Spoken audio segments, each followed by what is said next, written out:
Hello, you guys, and welcome back to the podcast. So today I have the amazing Yasmin Thompson from Yasmin Georgia Coaching. She is a business mentor and she is all about messy marketing. That's why I'm so excited to talk to her because we're going to talk all about building an authentic brand. And she's one for me that really stands out in terms of being yourself in your content, being just you, being natural, being organic, and also just being really fun. Like when I look at her feed, I think of fun. I look at all the colors. I think it's really fun and playful, and that's what I love about her. So, welcome to the podcast, Yasmin.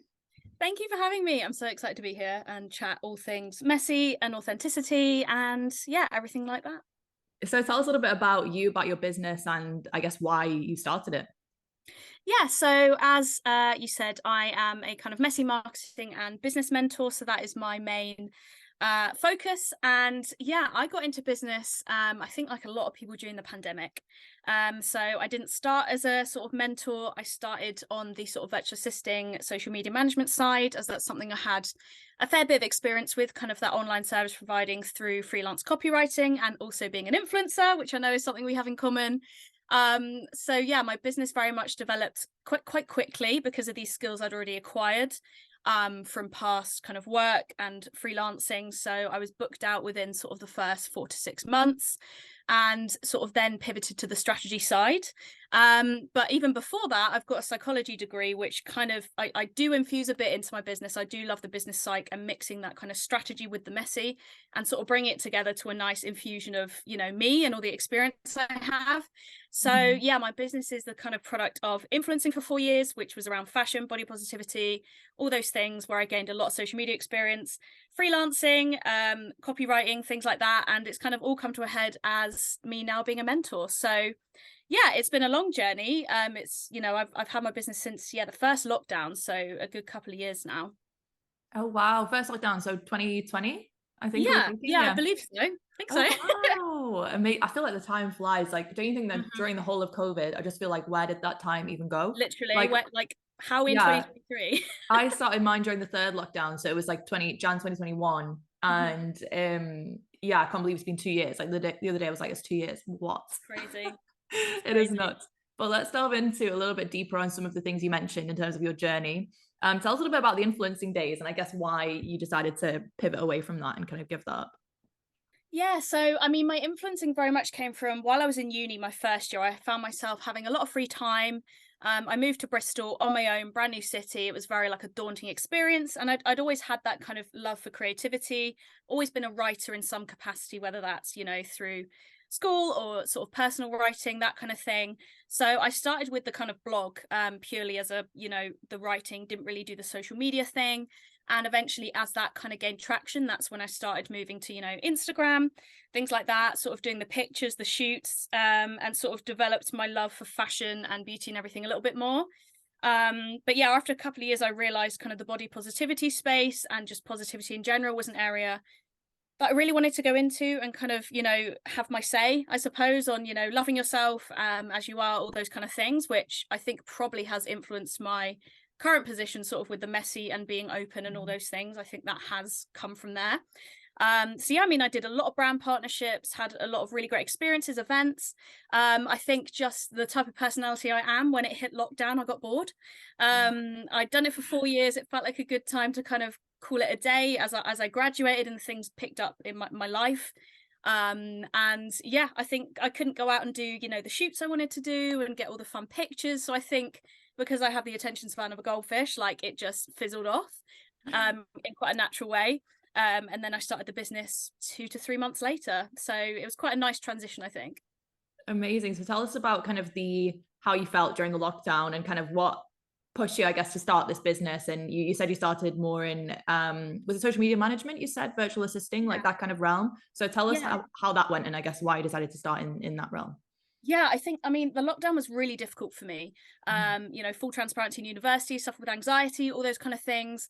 And it's been a part of my life ever since. So being trapped at home, or to say trapped, stuck at home, was a really, really difficult time. But I think it also sort of starting or finishing rather my degree, sat at my bedroom desk and sort of just closed my laptop and that was it. It was like, well, you finish university now, you've got to like do something with your damn life. Mm-hmm. And it was a really, really daunting moment that felt just really overwhelming. That, you know, you're in uni, you feel like it's never going to end, you're having fun. And suddenly it came to an end, writing my dissertation, sat at my desk at home, no one around me. And it was a really, really daunting moment. And I think then as I sort of started to think about what I want to do with my life, you know, the big questions you ask yourself in your early 20s, I was kind of like, I don't want to be sort of stuck behind a desk until I'm 65. Mm-hmm. Or whatever, you know, until retirement. And I think that there's a lot more to life. You know, yes, I do have a job at the moment, which I love alongside my business, but long-term plan is to, you know, go full time when I feel that I want to. So I think, yeah, it very much was born out of my sort of need for freedom. I think the way I work, I don't do well with massive structure in my life. I like to sort of have the ability to, whether it's going places or just having a sort of really loose schedule and changing plans last minute, like that's kind of how I've always been. So having a really, really structured work day that then left me really tired and kind of stuff, kind of those things forever is just not a sustainable way for me to live. So currently, you know, in the process of buying a house. So for me, having a job makes sense, right? Like it is a stable income to get a mortgage with. And I used to feel a lot of shame around that, having, you know, a job alongside my business, and thought it meant, well, you're not good enough, you know, but I've realized I've chosen this quite a sensible decision to get the house, you know, sort everything out there, and then leave my job when I kind of want to. So yeah, it was born out of that need for freedom, that kind of entrepreneurial drive, I suppose, I've always felt I've had with the influencing, copywriting, you know, those kind of little tasks I've taken on throughout uni, and even before that, back in kind of, you know, A levels. I've always tried to sort of add extra income to my life in various ways. So it felt like a good step to kind of combine all that knowledge into one. And whilst we were at home and had that time, obviously weren't going anywhere or spending money on anything else, it just felt like the right time to sort of give it a whirl.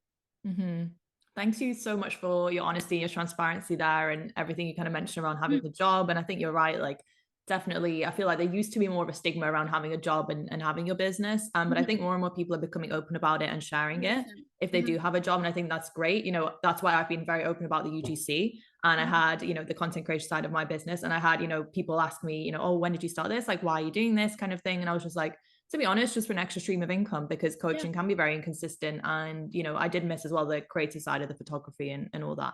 But tell me about the writing. So I'm very interested, because that's something we have in common. I love to write. I was going to be a journalist. If you don't know, like I studied journalism, a master's in journalism. And I'm writing a book at the moment, a fiction book. So I'm very interested to hear about the writing side and yeah, what happened there. Yeah, so I mean, I think pre-blog, I'd kind of, you know, always loved writing anyway. So I always took things like English and psychology in school to like the essay-based subjects. I was never very practical in terms of any sciences or anything, wasn't really my bag. Kind of, you know, the core sciences, you know, physics, biology, chemistry, that kind of thing.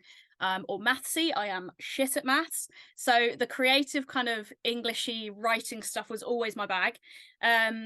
And yeah, I mean, I'd written a couple of kind of, I suppose you call them private blogs, you know, never released, more like journal entries to myself. And I'd done copywriting as well for a mental health charity. Sort of, I think, late A levels, sixth form. So I've always kind of written in some capacity. And I think that's also why I loved my degree so much. You know, I'm very much, I enjoy learning. You know, I enjoy taking in new information, understanding new perspectives, sort of chatting through things with people, learning new things really about anything. Like I'm very much an information sponge. So learning and then being able to kind of use that to write essays or write my dissertation. Like I know so many people who were like, oh, I hate dissertation. I was like, I love this. Like I was the I'm getting same. to write, and I don't know, I really enjoyed it. Yes, granted, the end, you know, being at home without the support of my kind of, you know, mentor in university to help me along, whatever was difficult, but I've always loved writing. So that's why the blog fit in so well, and also why I love my job. I work in PR, so do a lot with the media, I do a lot of creative campaigns, I do a lot of writing. So it is literally a combination of everything I love. So why would I want to leave? You know, I love what I do and get to work on some really cool stuff. And again, yeah, my attention span is just awful. So having two focuses actually works really well for me to kind of bounce backwards and forwards. You know, yes, there's been some late nights, there's been some weekends working, whatever, but I love making the two work. And yeah, that is not for everyone, 100%. Not everyone, you know, people give me that look sometimes of, how are you doing all this? Like, where's the energy coming from? How do you have time to live and see friends and, you know, exercise and go, whatever? But yeah, I make it work and I really enjoy it. I think it's great. And I think it's, you know, it comes back down to that saying, you know, we make time for whatever is important to us. And that's 100%. What I'll always say. You know, I hate when people tell me I don't have enough time for X, Y, Z when I know that they do. So absolutely. Thanks for sharing that. And it's super interesting to hear about your job as well in PR. I interned as well in PR back in the day. Are you still in the fashion sector, or is it somewhere else? It's more food and lifestyle now. So we look after a lot of kind of national food brands across the UK, a little bit of environmental as well, and then sort of lifestyle brands. So yeah, nice mix. That's amazing. Yeah. And you kind of touched on something there that is a theme that I've been talking about a lot in my content and with kind of in other podcast episodes as well. Around, you said that sometimes it's been these late nights and, you know, working weekends and all that kind of thing. And I think Instagram really glamorizes this idea of, you know, people don't work, like coaches don't work, like you know, you work 1 hour a day, you work a few hours a week, you know, like 4-hour work week, like that kind of thing. And I think there's kind of a movement pushing back against that at the moment, which I think is great. But I wanted to hear your opinion on that and what you think about it. Yeah, I think the key thing that's kind of got me to where I am, and the key thing that all entrepreneurs, successful entrepreneurs, have in common is diligence. And I think, yeah, like you've said, there's, you know, people start businesses because they saw a TikTok that someone works 10 hours a week and earns 50 grand every bloody second. You know what I mean? You know, it became a real thing over the pandemic, kind of, you know, a lot of it was actually, when you think back, preying on people who were sort of financially vulnerable, which, you know, is actually a horrible thing to think about. But you know, fast forward to current day, and yes, there is a lot of this, as well as not working a lot, not using the resources you have available, or kind of glamorizing, you know, not using the coach you have, or only working an hour a day. And it's so unrealistic, you know. Of course, that is the, I don't know, that's the end goal for a lot of people, obviously, is to work less, enjoy the work they're doing, all of these kind of things. But the reality is, it takes guts, it takes risk, it takes time, it takes energy, it takes money to build a business. And you know, I feel like you can't have just the motivation to do things, right? The diligence has to be there, because there's nights I've thought, I really want to go to bed, or I want to go out with friends, or, you know, and whilst I do have I'd say a fairly good balance in my life of work and play, there have been nights where I've said, no, I'm going to stay in and do some learning, or, you know, write my sales page, or whatever the hell it was. And I think that's where a lot of people fall off the bandwagon, that they don't see results in like 2 weeks flat, and they're suddenly like, well, that's it, not cut it out for it, and they quit. So I think diligence is a necessary trait for successful, you know, business, for having a successful business.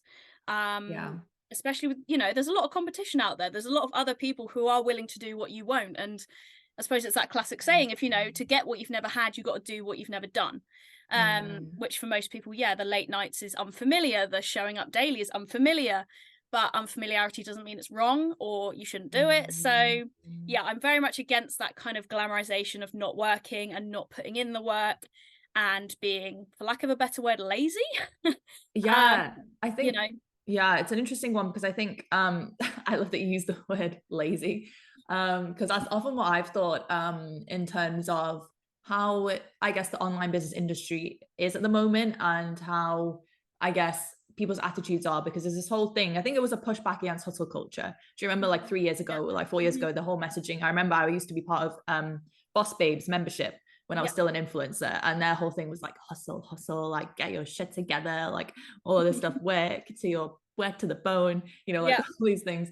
And I think, yeah, I guess this current thing of like ease marketing has been a pushback against that, like a pushback against hustle culture.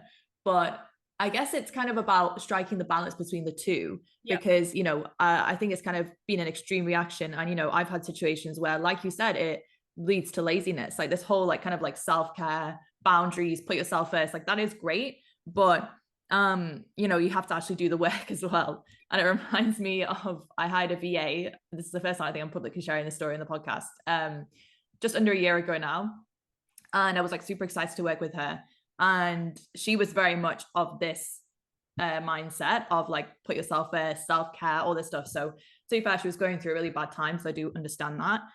But she, you know, I would ask her to get some work done and she would say, I'm going to get it done by X time. And then I would say, oh, well, like, where is this thing? Like, for example, she edited my podcast. I'd be like, where's my podcast edit? Like, you done it? And she would say, oh yeah, I'm just having a self-care day, and like took myself to the theme park. And I don't know if this is like, I really hate to put it to generational things, but I don't know if this is like a Gen Z thing, like of like the millennial like work ethic is kind of more like, okay, we get the work done and then we like go out to the theme park, you know, like, and for me, this is like a natural, like a no-brainer thing, especially when someone hired you and has paid you. So I don't know, like I don't know what you kind of think on that, of whether, do you think it's a generational thing? Do you think it's just this kind of trend of ease marketing? Like, what do you think it is? I think it is probably a trend. So I technically do fall into Gen Z slightly. Oh, do you? How old are you? I'm 23, 24 this year. I wouldn't have said. Oh my gosh. Really? You come across very mature. Wouldn't have said. I'll take that as a compliment. No, it is, yeah. But no, so I think, I mean, I always put it back to actually. So I went to a private girls only high school. And same. Oh my God, I feel like we're the same person at this point. But sorry, I will carry on. You carry on. And I always come back to that as a point in my life where I think my mindset was, you know, 180'd, because, you know, there was, I mean, I'm sure you experienced the same, a lot of pressure, a lot of, you know, if you don't get an AA star, you're a load of shit and you probably shouldn't be here. Started talking about Cambridge and Oxford applications in year 9. All of these kind of things, I think, gosh, you know, yeah. I mean, I left the high school and went to a college, a sort of standard college, if you would, because I was like, I can't hack this anymore. And, you know, I feel privileged that my parents sort of paid for my education. I did have a brilliant education. I got brilliant results, but I put a lot of my entrepreneurial and work ethic generally to that school.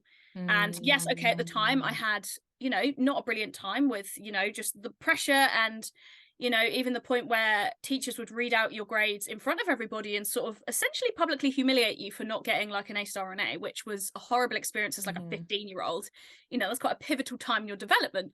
But having said that, the positive, I suppose, that came out, you know, all through A levels, I was head down. Like, I knew what I wanted. I wanted decent grades to come out. You know, I still had fun, made new friends, got my first boyfriend, all of those kind of, you know, typical teen things. But I had the work ethic to just get my head down and do the work without much prompt from anybody else.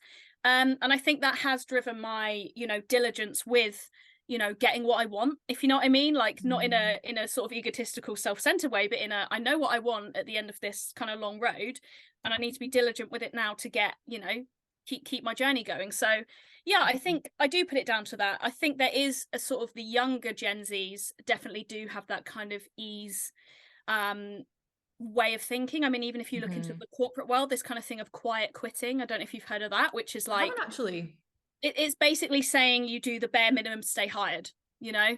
So that kind of element of, you know, I will do the absolute bare minimum to keep my wage, you know, keep my job, keep hired, not bothered about climbing the corporate ladder, which again I think comes back to pushing back against hustle culture, working late nights, working stupidly hard to get that like tiny raise, all those kind of things. I think there is a reflection in kind of the online business world and the corporate world. But yeah, so I think it's probably a combination of the trend of ease marketing and the kind of younger Gen Zs just feeling that this is the way of living because it's the only content they've ever kind of consumed. Corporate world is an interesting one. Like, I love how you just touched on that there. I used to work in marketing for Net-a-Porter. And I remember there would be days, it was so interesting, there would be days where I did nothing. There would be days where I was probably doing the Gen Z thing of just sat there, but because there was no work, that's the thing, like I was just sat there, like, I don't know, scrolling like Daily Mail online or something, like, I don't know, or like on Twitter, just trying to find something to do. And then there would be the days where I was in the office till like 9 p.m 10 p.m because like something came up and it was like an urgent project that I had to be there for. So it's a really interesting space, and I think a lot of people have that in marketing in a big company, because obviously Net-a-Porter is a huge company. You know, 3,000 employees, even just at that one office I was at. So, you know, it's one of them where it's a really interesting one, because that is kind of the ultimate dichotomy between, like, you have those days where you do nothing and you have those days where you're literally like working to the bone. But yeah, I wanted to touch on so I feel like there's so many good topics here for me to go back and forth on. I wanted to touch on the whole girls' school thing as well, because that was really interesting. And you know, I think those years are so formative in terms of like shaping your development and shaping who you are today. And, you know, being a teenager in that high pressure environment, it does affect a lot of who you are today. 100%. And, you know, for me, actually, I had a different experience. I was on a scholarship. So for me, it was the added pressure of like, I have to keep my Right. scholarship and I have to keep my grades up to keep the scholarship. And yeah, it's a really interesting thing. And a lot of people I speak to who did grow up in these kind of high pressure environments, they often struggle with imposter syndrome a lot these days. Because there's this, I don't know if you've heard of like the types of imposter syndrome, like the 5 types. I think it vaguely, Have you come sort of across it? Yeah. yeah. So like one of them is called like the natural genius, for example, who did really well in school and like always got A stars and all of that stuff. And like, you know, sometimes like it came without that much effort. So that was probably it for me. Was, you know, there was a lot of pressure, but you know, I could kind of do well. Sounds really bad. There'll be people that were like studying to the bone, but I was kind of just like coasting along probably in school, but I kind of still did okay. And when it comes to business, it's funny how that can shape you so much, because when it comes to business now, you're like, you know, if you try something new and you don't get it right, for example, you'll like straight away get the imposter syndrome because you've always done so well. So I don't know if you resonate with the idea. You've always done so well, got such good grades, you know, went to university, got your degree and everything like that. And then suddenly you try something like in business that you've never done before and it doesn't work out. So yes, I wanted to ask if you've ever experienced that. Yeah, definitely. And I think as well, there's that kind of, you know, we put ourselves on this kind of hierarchical ladder in business as well, where we see people above us and then there's someone above them and then someone above them. And you see yourself kind of climbing this ladder to get to the top. So I suppose you see your peers more as equal, you know, in class as such. And you do get that, oh, she got an A star, I only got an A type, you know, conversations happening after, say, a maths test or whatever. But no, I think especially when there's money involved, like money obviously is a sensitive topic for some. It's a brilliant topic to discuss and, you know, be a part of, and it should be talked about very openly and freely. But as soon as someone sort of talks about their really big launch or their, you know, XX clients in their kind of program, I think that's when the imposter syndrome creeps in, because it feels slightly more personal, I suppose. You know, next time you can do, you know, better on that test. And, you know, next time, yes, you can have a better launch. But somehow the kind of imposter syndrome sinks deeper, I think, when it's something that you've worked on. You know, it's not like you've been given a curriculum from your teacher in the same way you would at school, where you've been given, I don't know, the test subject and this book to read from. Like, it's very much self-driven in business. So it feels more personal because it feels more like, well, this is my fault, as opposed to maybe the teacher didn't teach us well enough kind of thing. So I think it's just one of those things that it just feels a little bit more personal as a failure, versus when you say don't get quite as high of a grade on a test, because there's not really anyone else to blame. Per se, and you know, you do have to take full responsibility for things not going right.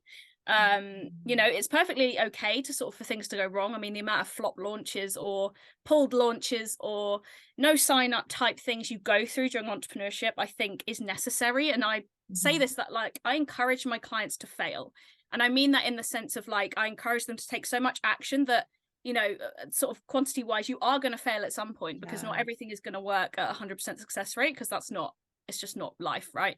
You know, shit will go wrong and then stuff will go right. So yeah, it just feels, I think, slightly more personal when things go wrong during business, but it's something that I think you learn to deal with and learn to, instead of be sad about, you sort of take 5, you know, be like, okay, this went wrong, now let's evaluate why, and kind of, you know, reassess and come back better.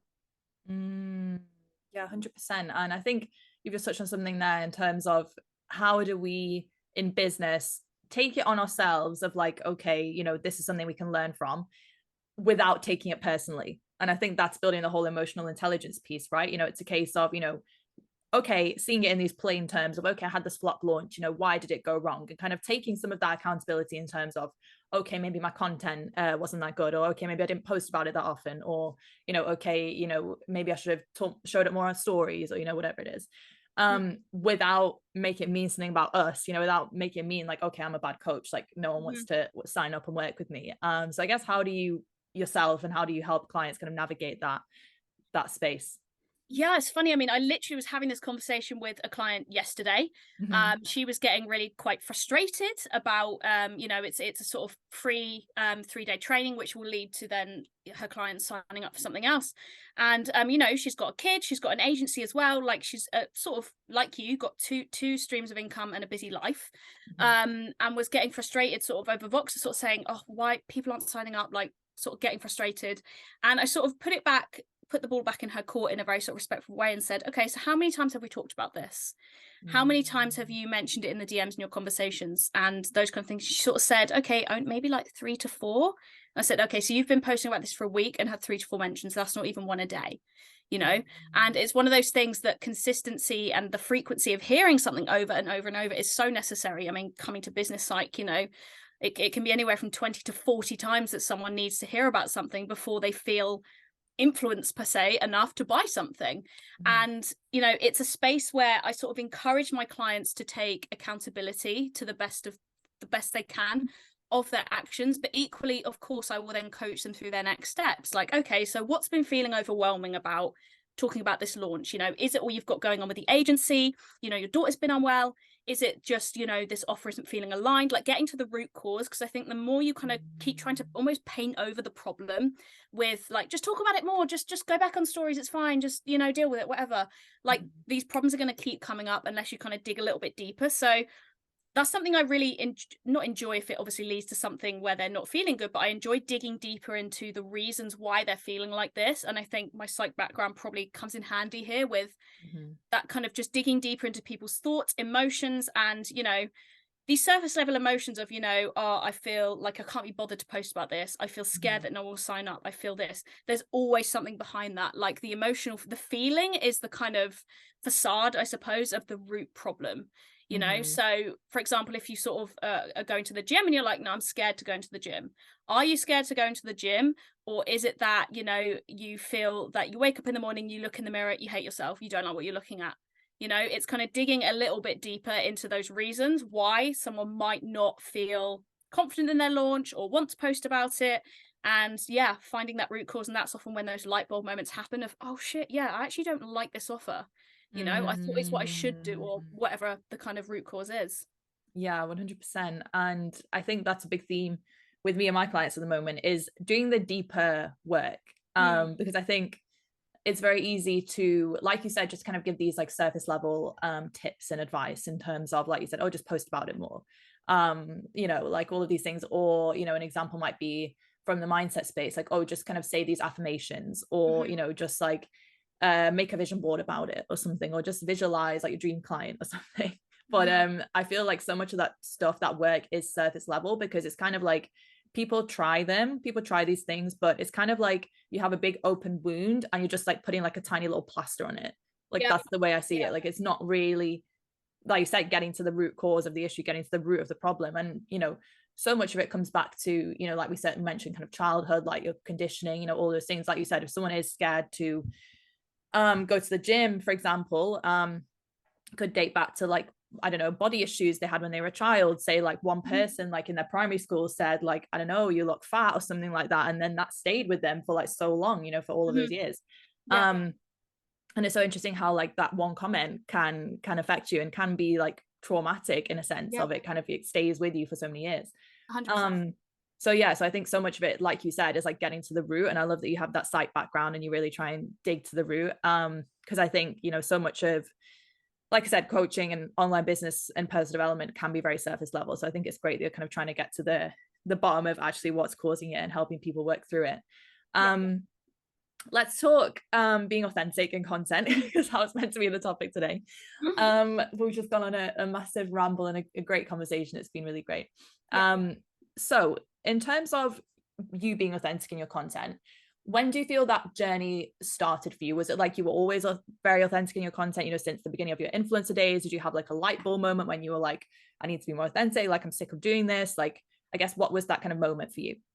Yeah, so I think, back in my influencer days, like early influencer days was very like in my shell. And eventually when I started talking about body positivity, etc., came out of that shell. So it was very much a progression. But as I came into the business space, I sort of digressed back to that inner shelled kind of, sheltered person, because it felt like I had to be quote unquote professional.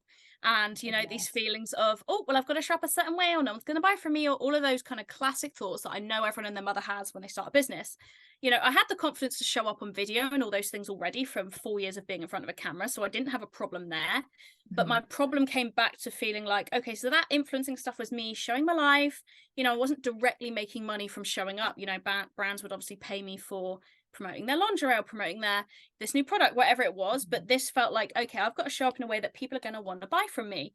And my instant sort of digression back to that sheltered little person, I even posted the other day, that I've never deleted a post on my Instagram ever. Yes, I saw that post. I have left up however many posts I've got. So you can go back to my literal first shitty little virtual assistant post where I was like, hello, I can help you with the social media, in this like most sort of good girl type vibe, I suppose I'd say. Like it was very much the first, I'd say 6 months, probably the whole time I was doing social media management.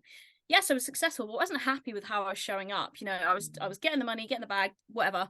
But the way I was showing up was very just dull and boring and black and white, and so like, well, so I think after a couple of months as a sort of mental coach figure, I realized that I was literally playing by this imaginary rule book, because I've had a couple of mentors by then and felt like, well, she's told me I should do ABC, so I'm gonna do ABC, and then get mad why it wasn't working.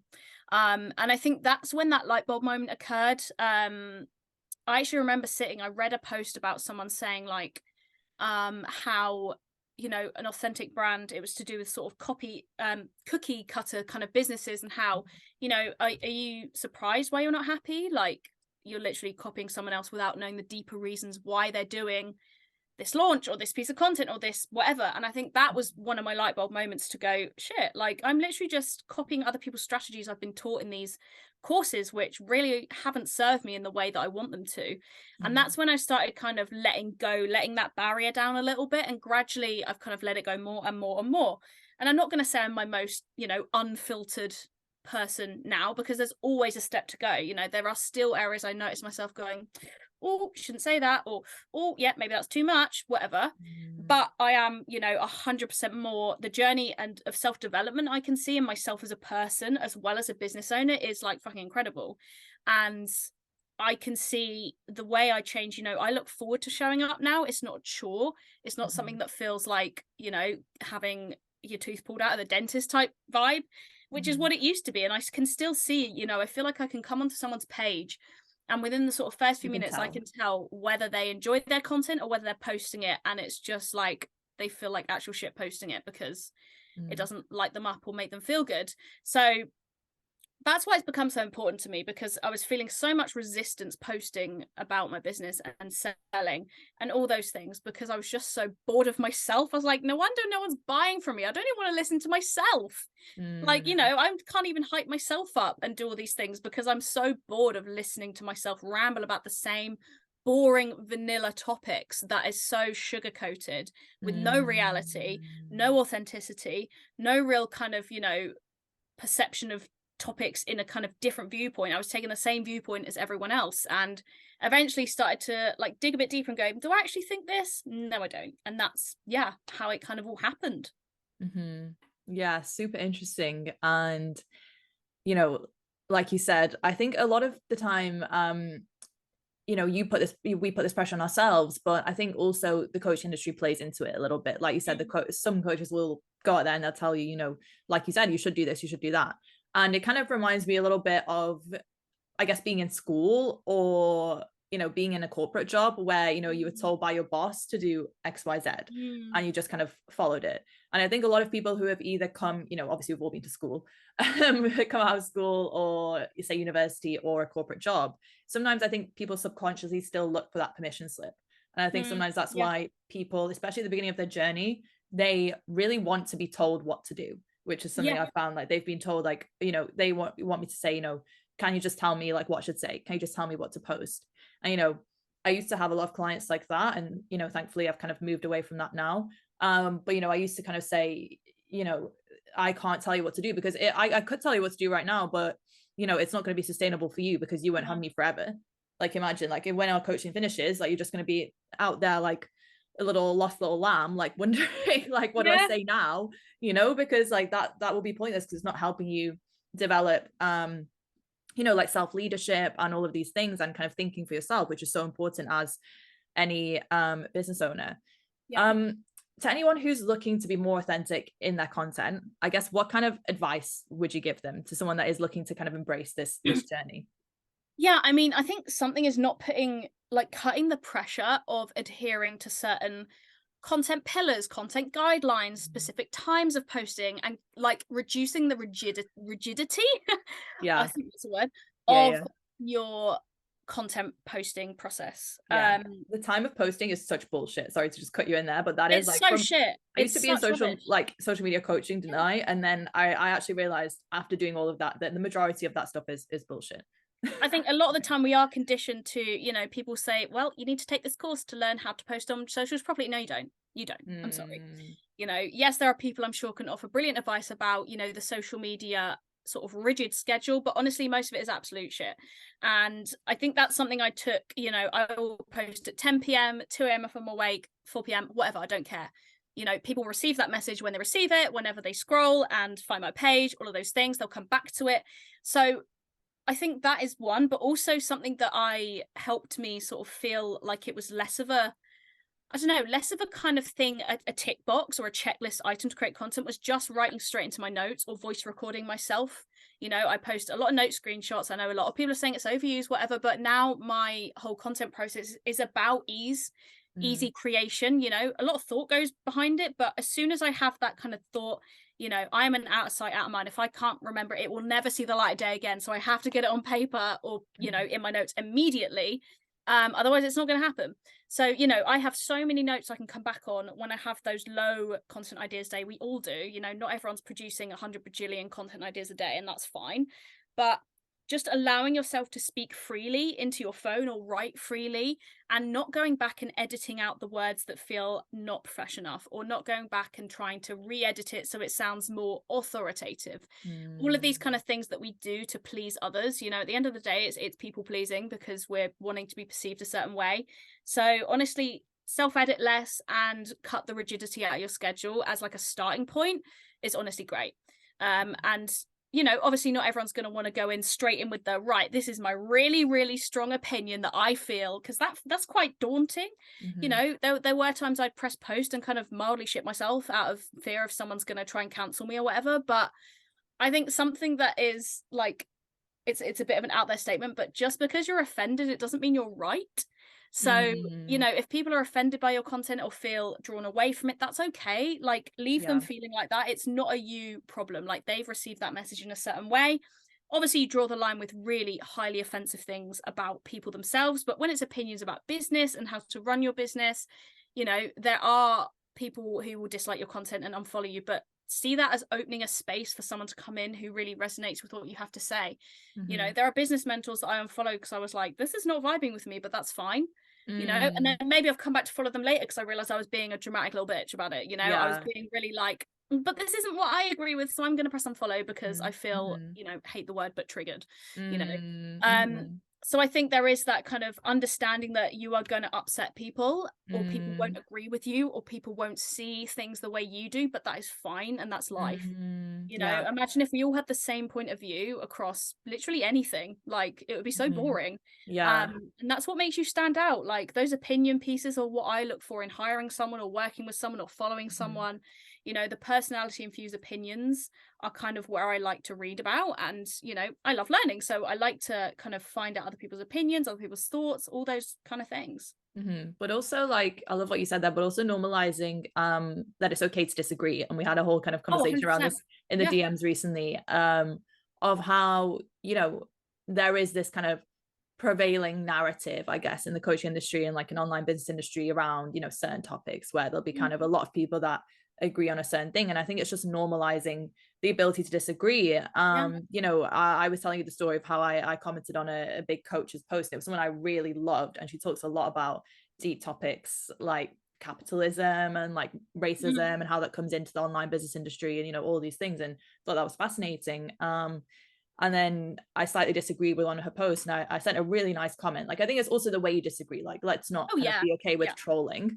Yeah. obviously, and personal attacks. But I think if you're just disagreeing, like just for the sake of, like just sharing your opinion and saying, I respect this, but here's where I disagree, I think that's completely fine, and like that's completely normal. And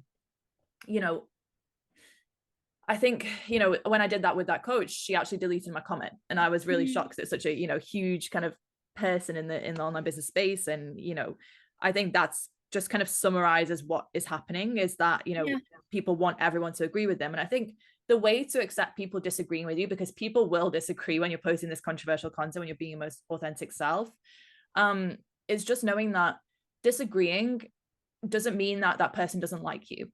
And I think that's the hugest shift. Like, it could just be like someone disagrees with you, like I disagree with some of my best friends on loads of stuff, on like politics, on like things like that, and they're some of my best friends.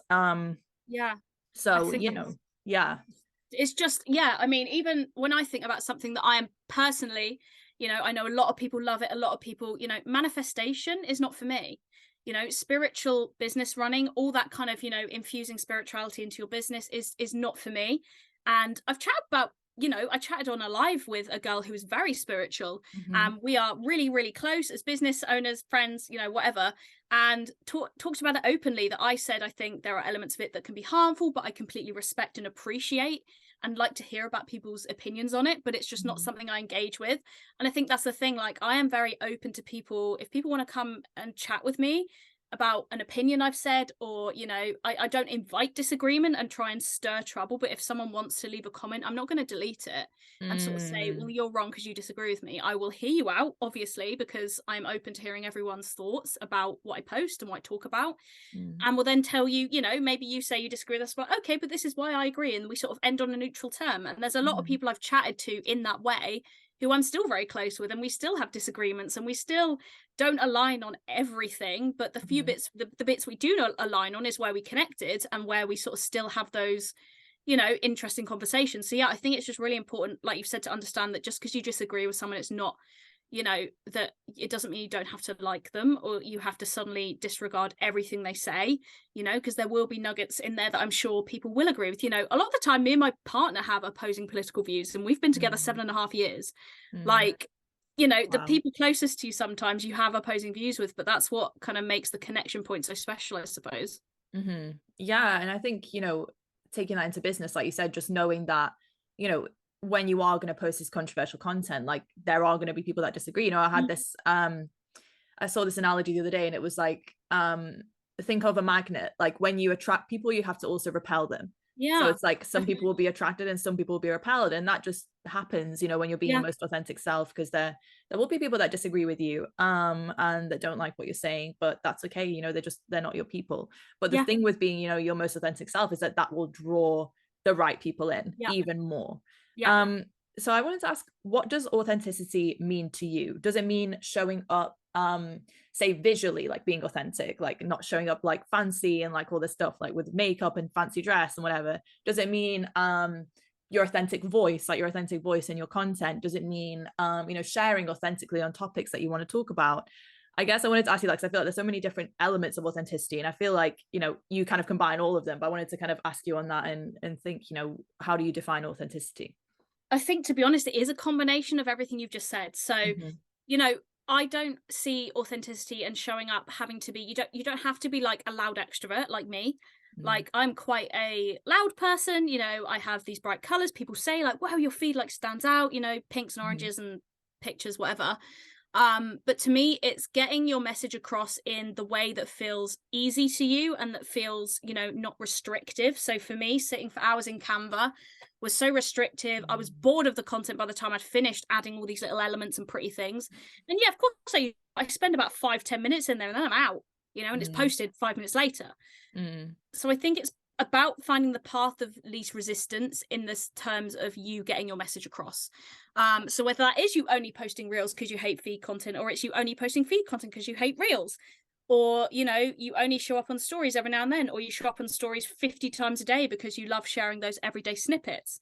And I think a big part of it is about infusing, finding those areas of your everyday life that you can draw into business is a really important part for me, whether that's the experiences I've had or how my content and the transformation of what I provide conveys to people's everyday life, all those kind of things. So I think it is a combination of visually showing up in a way that feels good. Like, I love the colors. I like people to come to my feed. And yeah, like you said, think party and fun. And, you know, business to me should be fun. And it's one big fun experiment. So yeah, I think it is a combination of speaking your truth like you would speak to your best friend, speak to your kind of audience like the same way you'd send a voice note to your bestie when you've got some dramas. You know, or yeah, showing up and writing something that's got a spelling mistake, but I post it anyway because I'm like, well, it happened, whatever, no one's gonna sue me over it, you know what I mean? Yeah, absolutely. And I think just kind of final question to wrap up, because I feel like otherwise I'm going to be here forever. Yeah, in terms of having a personal brand and kind of sharing yourself and bringing yourself into your content, I kind of shared this on stories yesterday because it's a topic I find quite interesting. Where do you draw the line, I guess, between, you know, sharing everything in your life? Like, we're online business owners, we share so much, like you said, on stories, you bring your lifestyle into it, you talk about all these things, you know, we've just shared about our past, our high school, you know, all of this stuff. We bring a lot of our life into our content. So I guess I'm interested for you, because this is something I've been playing with recently, in where do you draw the line in terms of like, so that not just everything in your life is content or like an idea for your client? I'd be fascinated for your opinion. Yeah, I mean, I think this is a very personal thing. Like, for me, I am quite an oversharer. Like, you know, people I meet first, like, I'll end up 10 minutes later chatting about the fact I have anxiety or have these problems, and I'm like, oh shit, I literally met you 10 minutes ago. Like, I'm repelling you. But I think, yeah, it's a personal thing that when you feel real resistance to sharing something, like, not just, oh, this is a little bit difficult, like when that real resistance come in, you've probably gone too far. So maybe it's, you know, I mean, if you think about the really sensitive topics of, I don't know, miscarriage or marriage problems or real personal body issues, you know, there might be someone who's a body positivity who feels so comfortable talking about the fact they have stretch marks from their pregnancy, I don't know, but someone else who's had trouble conceiving, that would be a massive, you know, draw the line of topic to talk about pregnancy, for example. I only say this because I literally saw someone talking about it this morning. So I think I always say you've got a comfort zone, a stretch zone, and a stress zone. And I use this analogy for all business, you know, investments, content, types of clients, all of this, that you never want to enter that stress zone. Like, you know, investments, I will never put myself in financial jeopardy to pay for someone's course that might not even serve me the way I wanted to. I will never put myself in the stress zone for posting a piece of content that is so out of my comfort zone that it makes me want to throw up.